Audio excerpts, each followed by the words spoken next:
Gujarat bulletin ન્યૂઝમાં આપનું સ્વાગત છે। જસદણના જૂના માર્કેટિંગ યાર્ડથી ગૌ સન્માન આહવાન અભિયાન અંતર્ગત આયોજિત પદયાત્રામાં મોટી સંખ્યામાં માલધારી સમાજના લોકો જોડાયા। સેવા સદન ખાતે પ્રાંત અધિકારીને પાઠવ્યું આવેદનપત્ર।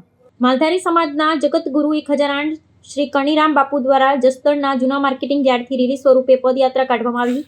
સેવા સદન ખાતે પ્રાંત અધિકારીને આવેદનપત્ર પાઠવ્યું। માલધારી સમાજના જગતગુરુ 1008 શ્રી કણીરામ બાપુ તેમજ 1008 ઘનશ્યામપુરી બાપુ તેમજ 1008 શ્રી રામ બાપુ દ્વારા ભારતભરમાં વસતા ભરવાડ તેમજ રબારી સમાજના લોકોને આહવાન કરવામાં આવ્યું હતું। ગાય માતાને રાષ્ટ્રમાતા જાહેર કરવામાં આવે તેમજ ગૌ માતાને સન્માન મળે તે માટે ભરવાડ અને રબારી સમાજ દ્વારા ભારતભરમાં આવેદનપત્ર ફાટવવામાં આવશે।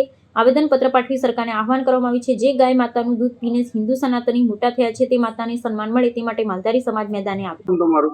મારું નામ કમાભાઈ નાથાભાઈ વકાતર, ગામ હાથસણી, તાલુકો વિછિયા। શું કહેજો આજે જે આવેદનપત્ર દેવા આવ્યા હો?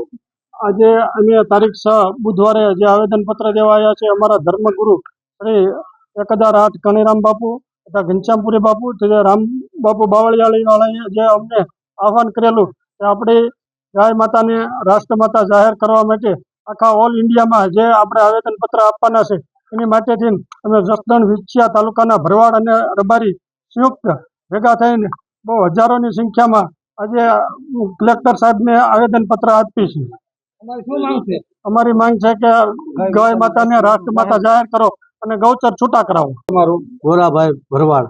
શું કહેશો આજે જે આવેદનપત્ર? આજે અમારો હેતુ એ છે આવેદનપત્ર દેવાનો કે અમારા ધર્મગુરુ કણીરામ બાપુ, રામ બાપુ, ઘનશ્યામપુરી બાપુનો આદેશના અમે પાલન કરી અને અમે હજારોની સંખ્યામાં ભેગા થઈ ભરવાડ રબારી અને બંને થઈ જસદણ વિછિયા તાલુકાના બંને ભરવાડ રબારી ભેગા થઈ અને આવેદનપત્ર દીધું છે કલેક્ટર સાહેબને કે અમારે ગા માતાને રાષ્ટ્રીય માતા બનાવો, આવી અમારી માંગ છે। માંગ સંતોષવામાં આવે તો આગામી દિવસોમાં અમે કંઈક અમારા સંતો મંતો કહે એનો આદેશ અમે પાળશું।